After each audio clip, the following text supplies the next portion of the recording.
What's up, everybody? Welcome back to our All 32 series on the Pick Six podcast. Will Brinson, Katie Mox here. This is the series where we catch up with insiders to give you the need-to-know information on every NFL team. Today, we are covering the New York Giants with longtime team reporter Madelyn Burke. Madelyn also serves as co-host on Amazon's premier morning show, Bonjour Sports Talk on Prime Video. Maddie Burke, so fun to see you here. Thanks for joining us. Thanks so much for having me. It's such a treat to come on with you guys. Yeah, for sure. Thanks for jumping on. We'll dive right into it. No, we'll get the bonjours out of the way, and we'll go into the. I know I do like bonjour. Yeah, bonjour is nice. The hola. The we're worldwide here, Brinson. I took Spanish. It's my fault. Well, I feel like it's a small world at Disneyland, going around saying everybody. I'm actually too scared to ride on that ride. Definitely won't do Space Mountain. Which they're closing Space Mountain. Did you hear that? They're closing Space Mountain. They're closing. They're closing the water one. They're not closing Space Mountain. Splash Mountain. Oh, Splash Mountain. They've rebranded it. They've rebranded it. I forgot that you're Disney. I don't know why I'm talking like as the Disney correspondent for the Pick Six podcast. I will tell you, it is being rebranded as like Tiana's Adventure. So the Princess and the Frog, because there are some problematic things about Splash Mountain as it was made from Song of the South, which they're rebranding it to be Tiana's Journey, and it's going to be great. Okay. Anyways, let's talk Giants. Yeah. Anyway, moving along. Honestly, let's just do this. What if we just did a whole let's find out if our bosses are listening and watching and like just talk Disney for like 20 minutes and just see what happens. I have like 7 things I can say right now. I'm going to stay focused and ask you, what is the feeling, Maddie, inside the building right now on Saquon Barkley? Is it a simple, we're sorry we tagged you and there's nothing we can do about it? Or is there legitimate interest in trying to work something out here? I think there's legitimate interest, right? I mean, this organization loves Saquon Barkley, from the players to the coaches to the GM to the ownership. I mean, he's the face of the franchise, right? But at the end of the day, it's a business, and we know that it's a business, and we are reminded of it periodically throughout the years when contract negotiations come up with star players. The salary cap exists for a reason, and there is only so much pie to go around. And positionally and the way that this team has been set up, I mean, Joe Schoen didn't exactly inherit the best cap situation, to put it kindly. And so he's been trying to make things work and maneuver it, not just for now. He's also, one of the things that I really respect about the Giants GM is he's somebody who's mindful about, not trying to pay Peter to pay Paul, or whatever that expression is. Piper to pay Piper, Peter Pack to pick up peppers. I don't know. I think it's pay the Piper, but it's pay Peter to pay. They're both right. Somebody, anyway. It's like rob Peter to pay Paul or something like that. Yeah. That's it. Exactly. Yeah. So you can't pay the Piper though too. That happens too. Yeah. The Piper will get paid. The Piper always gets paid. We actually use that as a saying. If you're trying to like extend your Sunday into like, you're like, you know what, I feel awful, I'm going to like make it a Sunday fun day. It's like, no. The Piper will get paid. He's going to get paid on Sunday or he's going to get paid on Monday, one way or the other. Yeah. Some way or the other. But you know what? Joe Schoen is going to be paying the Piper, and he knows how much money he has to do that. Right. And so it's like, all right, I'm not going to spend something now that's going to put me in a position down the road that's going to be detrimental to the team. Because sometimes, front offices will do that. They'll be like, okay, let's deal with this now. We'll deal with that later. He knows the Piper will be paid at some point, and so he doesn't want to say we'll deal with that later. He's trying to be responsible in approaching this, understanding where the lines are. Listen, they love Saquon. Saquon loves the Giants. Both sides want to make it work. They've got till July 17th, which is a month away. I mean, it feels like it's creeping up. I am optimistic that something is going to get worked out because both sides just want it too badly. And, the players talking to these guys, it's odd having OTAs and minicamp without Saquon in the building. But, of course, he can't be because he hasn't signed a contract yet. They miss him, but they respect him and they understand, like, this is a business and he's about his business right now. And so is the organization, and they'll figure it out. A lot of talk about paying the Piper, but Danny Dimes also got paid this offseason. And he's Paul, and Saquon is Peter, I think, in this poorly formed analogy that we're putting together. Full circle here with these, if you're catching up. What a callback. What a callback. All right. So many are predicting that Danny Dimes is going to regress a little bit this year, but he really could have a great second year under Coach Brian Daboll. What are the thoughts in the building and what have you seen?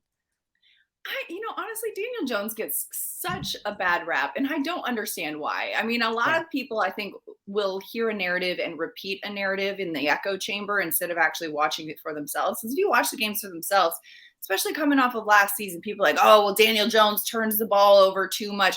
Daniel Jones has 5 interceptions last year. That's the fewest in the NFL out of any quarterback, right? The Giants as an offense had 16 turnovers last year, the second fewest in the NFL. He threw for 3,200 yards, 700 rushing yards. That's only the 4th quarterback in NFL history to do that with also a 65 or higher completion percentage. Daniel Jones had a great year last year. And this is a guy who is humble, right? He still has the same wallet that he's had since the 8th grade. And it looks like a Costanza wallet. That thing is thick. And I'm like, Daniel Jones, and Sterling Shepard talks about this too. He goes over to his apartment. He's like, man, when are you going to level up now that you've got money? And Daniel's like, no, I'm good. I'm still got my JanSport backpack. I'm still the same He's got guy. JanSport? I don't know if it's JanSport, but it looks like it. It's very like Michael Cera energy. And I kind of respect that about him. And so do these guys. Sterling Shepard was talking about it. And he's like, Daniel Jones doesn't have that money swag. Like a guy gets paid sometimes and then all of a sudden they change a little bit. Dexter Lawrence, he got paid. He's got a little money swag. He's dressing a little nicer. He's having his sexy Dexy moment.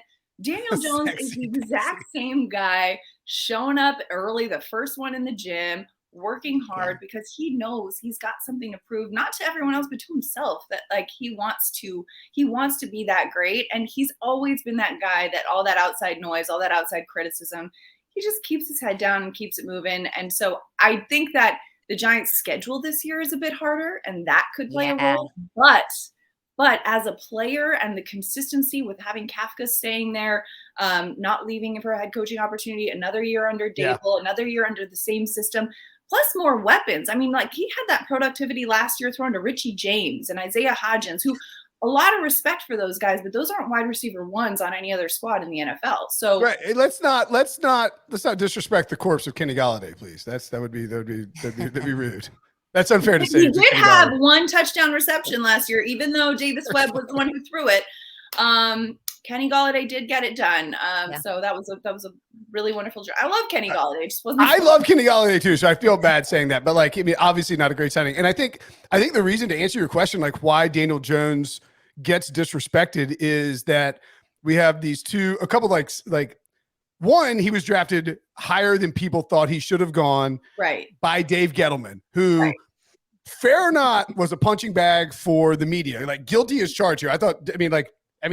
I'm sorry. Like Dave Gettleman did some things that you just shouldn't do. Now, like I'm a huge Dexter Lawrence guy because he's from right around here. Like he's from just north of Raleigh, and like saw him playing high school, wanted him to come to NC State, knew it wasn't a chance in hell. Went to Clemson, was a freak of nature. He's this interior defensive. Like I had him pegged from like literally in every mock draft that year. It's like Dave Gettleman's going to take this guy in the first round. He will find a way to do it.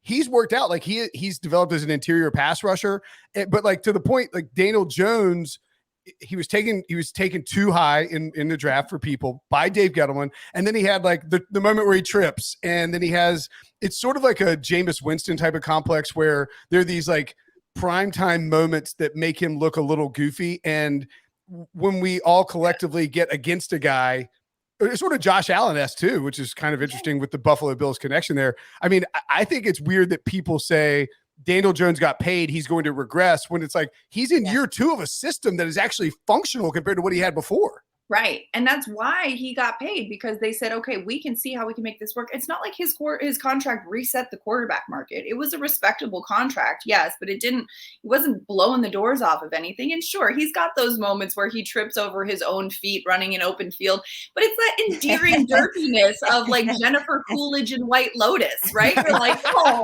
poor thing, right?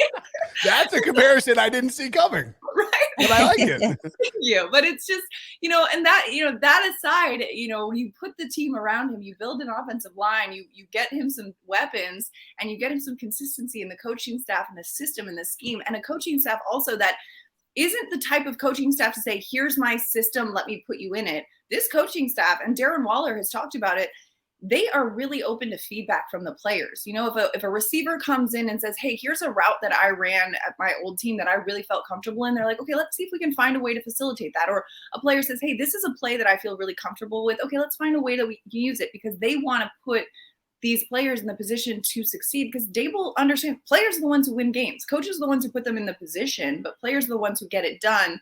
And having that feedback and having that collaborative process as a whole is a good one. A total good one. And you talked about him not having maybe the weapons before, and you've already mentioned Darren Waller, obviously coming from Las Vegas. Does this offset enough of the concerns with the wide receiver depth chart? I think so. I mean, because it's not just Darren Waller too. You forget, like, Darren Waller was such a splashy signing that people are forgetting Paris Campbell also coming over from Indianapolis, another speed guy. And this wide receiver room is fast. This is a fast wide receiver room. They drafted Jalen Hyatt, who could have been a first-round wide receiver coming out of Tennessee. This man, you saw what he did to Alabama. He can blow the doors off of things too. The speed that they've got there. They've got Darius Slayton. They've got Paris Campbell. They've got Wan'Dale Robinson, who, of course, last year was a rookie. He got hurt, and so it's kind of a mulligan rookie year for Wan'Dale as well. But getting that size and that speed and that volume of some of these guys, Colin Johnson, who was really flashing early on last year before he got hurt, Isaiah Hodgins, who came on a lot towards the end of last season and really showed some skill set.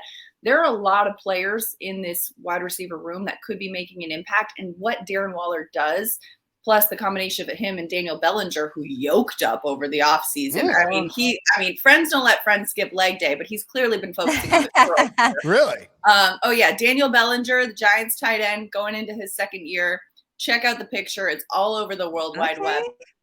But you know, Daniel Jones to Bellinger was a connection that we saw a lot, because Daniel Jones loves a tight end. Now with Bellinger and Waller, the two tight end set possibilities, and just opening up the field for a lot of these other players to get some looks is going to be impactful. All right, let's take a quick break. When we come back, I will ask Maddie if Daniel Bellinger actually had Saquon Barkley's calves implanted into his arms. Next. Of course, I don't think that that's actually what happened. Maybe he had did he get arm implants? Just balloon. He's just yoked. He's just working out like a professional athlete would. Yeah, he really is. Yeah. I guess it makes sense, right? Taking care of my body more, you know? And I'm like, okay, because I talked to him about it the other day. He's like, I was last year coming into the league, I was preparing more for the combine and all that. Now I'm just like in the weight room, and I'm like, okay, clearly. You know, that's actually interesting, is that like the combine a lot of times will create it'll create like an ironic misstep for the training regimen for these guys, because they train for like specific drills that you actually don't utilize in NFL games, and then they have to spend they spend your off season, you start sort of rebooting, and you're like a rookie who's your head's swimming, you don't know what you're doing, you can't just focus on yoking up as you would say. No, totally. Yeah. And it's like, I mean, there's only so much time one usually spends on a bench press, like in a normal offseason, but like preparing for the combine, you're like, let's do this. Yeah. I have the same problem in the offseason. Oh my sweet mercy. That what the hell? Those things are God. Good. That doesn't look real. If you're watching, hopefully if you're watching youtube.com/NFL on CBS, we have a picture of, I can't believe I hadn't seen this. This is, I mean, not that like, arm strength is necessarily my forte here, but it's like, typically speaking, I'll stumble into a viral photograph like that. Daniel Bellinger is absolutely cranked in the arms. This is wild. That's interesting too. You mentioned the two tight end sets. So let's assume that they get Saquon Barkley back. Mm-hmm. And we also talk about the rookie stuff. Evan Neal going into his second year. You now have Andrew Thomas, who, by the way, was top 25 on Pete Prisco's top 100, which just came out, and Evan Neal on the opposite side. The Giants, I always tend to compare the Giants to what the Bills did for obvious reasons, from where the front, where Joe Shane and Brian Dable came from. They already had Andrew Thomas there when they got there, but they had Evan Neal as a first rounder. The Bills were a little more. Brandon Beane and Sean McDermott were a little more piecemeal about how they put that offensive line together. I mean, the Giants have invested in this offensive line. And if you put Bellinger out there, and we know that Waller, maybe not so, he's an adequate blocker, fine blocker, but more of a pass catcher. Yeah. I mean, you can really do some interesting stuff with this kind of run formation. You do, like you say, do the two tight end sets, and then you put some speed on the outside. Like, I mean, how good do they think this offensive line could be? It can be really good. And I mean, you talk about Andrew Thomas and how good Andrew Thomas is, but a lot of Giants fans and a lot of football fans forget just how bad people thought he was Yep. that first year, right? And people were just calling, oh, this guy's going to be a bust. This guy's not going to get it done. And then he does, because it takes some time to adjust to the NFL level, right? For any position. And I'm expecting a similar trajectory for Evan Neal, who was playing through a lot of injury and a lot last year. I think he's coming in healthy. He's going to have a similar upward swing this year. The biggest issue on that offensive line is going to be the center, because of course they lost John Feliciano and Nick Gates in the offseason. So they've got John Michael Schmitz, the rookie they drafted out of Minnesota. They've been getting a lot of reps in with him and Daniel Jones and getting that chemistry going. But you mentioned the 2 tight end sets also. Daniel Bellinger, coming out of San Diego State, he was a guy who was really known as a blocking tight end, but they used him more in a pass catching way as well. He can do both. And then Darren Waller, big body, kind of more receiver. He works with the receivers. He works with the tight ends. He's all over the field in individuals. And Darius Slayton was talking about when he works with the receivers. He's like, I have to be mindful when Waller is working with us to kind of stand far away from him, because I don't want a photographer to take a picture and then everyone be like, damn, Slay is so small because of how, what a sizable guy. Like the Mark Ingram, Derrick Henry, the old meme where it's like, oh my God, Mark Ingram's like 3 feet tall. What is happening here? Exactly. So it just adds another look and another layer and to the possibility of what this offense could look like. So when you look at last year, Maddie, I feel like the Giants surprised a lot of people. I mean, winning as outright dogs in multiple games and making it to the playoffs, beating the Vikings, and then ultimately falling to the Eagles. How do expectations of a playoff run, last year impact this season? And what can we look forward to? Because the NFC East is stacked, which is weird to say. It went from being the NFC least to the NFC beast. Pretty quickly, too. NFC beast, absolutely appropriately. And that's the thing that the Giants have to focus in on is a division, because as good as they were, they still struggled to get wins in the division last year. And that is one of the things, that was one of the first things Joe Shane said at his press conference at the end of the season. We still have to close that talent gap within the division. And the Eagles, of course, going all the way to the Super Bowl, signing Jalen Hurts to a huge contract. Yes, they lost their offensive and defensive coordinator and some pivotal players, but they still somehow drafted half the Georgia Bulldogs and look like they got stronger. And then you've got the Cowboys still being the Cowboys. You've got Washington leveling up a little bit too. And so it's closing that talent gap is going to be the important part, because if you're not winning in the division, there's only so far that you can go, especially with this grueling schedule the Giants have this year. The beginning of the season, 4 of their first 6 games are on prime time. 7 of the first 10 are on the road. So it's going to be an exhaustive start to the season. But if they can make it through that gauntlet and close out that end of the season push, if they're making a playoff push, that could be a really important one right there. So when you talk about Deonte Banks, to me, I think this is an interesting one with him, because and this messed me up. I was like, wait, it's not Brandon. I was like, Brandon Brown is the assistant GM, right? Brandon Brown, not Brandon Beane. They all can, it's not Brandon Beane, right? I was like, should it be Brandon Beane? I was like, wait, no, he's with the Bill. It's like, dude, there's too much crossover here for me. Too much. Yeah, but Brandon Brown mentioned this kind of went viral a little bit. It was like the collaborative process for scouting Deonte Banks earlier this week. And I thought it was just really interesting in how they talked about this is sort of a 2-part question, but one, it's I don't want to drag any previous regime. Sure. But how different is it with what this regime is doing? And you hear that collaborative process where all right, we spot Deonte, and then we have our, everybody through from top to bottom with the coaching staff in the front office is meeting with him and trying to get their hands on him and figure out okay, what can we, how does this guy fit with what I do in this portion of my what I do as part of the job in the front office versus the previous regime. And how do we think he's going to slot in and as a year 1 starter in that Wink Martindale defense? Yeah, I mean, that is an interesting point too, because a lot of it too, what Brandon was talking about earlier this week was how, some of the area scouts had seen Tay, and so Deonte Banks, he likes to be called Tay. Okay. So that's another interesting element. So they had seen Tay, and they and coincidentally, some other scouts happened to be planning to go to some of these games, so also got to see him in person. But they also understand the importance of a collaborative process for many reasons. For example, say Joe Shane really likes a player on the defensive side of the ball, but Wink Martindale, not necessarily a fan. And Joe Shane's like, no, this is the guy. This is the guy.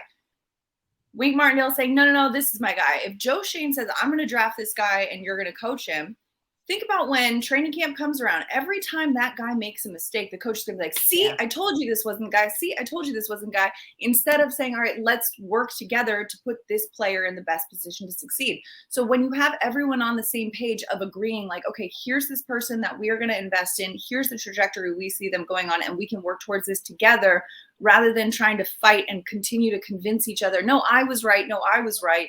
Across the process, which happens sometimes. It's hard to get everyone in agreement, but when you get these players on the field, you need to have everyone saying, yes, these are the right players for what we're trying to do. And, Joe Schoen has talked about how, especially going into this year's draft, his second as the GM, the first one, it was, just a couple of months after he had been hired, of course, very familiar with the draft process because of all his time being involved in that in Buffalo, but his first one with the Giants. His second one with the Giants, the biggest difference for him was saying that he got a better understanding of how Wink Martindale's defense uses players, right? This is a unique defense. You've got safety in the A gap on a regular basis. This isn't something that you're looking at saying like, oh yeah, the traditional 4-3 or 3-4 or what have you. And he said that he and his scouting department had to kind of retrain how they look at different positions and how they value different positions based on Wink's system. So the valuation and the metrics that go into certain systems vary, and that is something that they had to retrain for. And that's part of the reason that, one of the players that really stood out in that regard was Deonte Banks. And, he's so far been a player that, of course, at this time of year, it's so hard to manage or to manage expectations, right? Everyone's kind of marking through. I always liken it to saying like, all right, when you're trying to learn a TikTok dance, before you do the dance, like, okay, 1, 2, 3, 4. I know, right? That's what I'm saying. It's so hard to learn the TikTok dances. I always struggle with that. And you're just like, okay, let's go through the moves and then the arm and then this. You're not actually going full speed. You're in the spot, but you're not actually going up. You're not actually contesting the ball. Like it's 50-50 balls are like 70-30 or maybe 80-20 at that point because, there's no contact. And so we're only seeing it to a specific degree. But that being said, clearly the raw skill is there. The athleticism is there. And these guys, I mean, you saw the clip that went around of how excited Wink Martindale was on draft night when this guy was drafted. Yeah. He's like, yes, we got this guy. I love it. Well, Maddie, thank you so much. From paying the piper to yoked out tight ends to TikTok dances. It has been an absolute I didn't even know you could practice. I thought you had to go in. I thought you had to go in cold on TikTok dances. Do it live. We're doing it live. No wonder Maddie, my again, thank you so much for joining us. Stay tuned for more from All 32 with daily drops in your podcast feed and on YouTube. And make sure you like, comment, and subscribe on our YouTube page. And we'll see you for the next one. Thanks, Maddie. Thanks so much. Thanks, Maddie.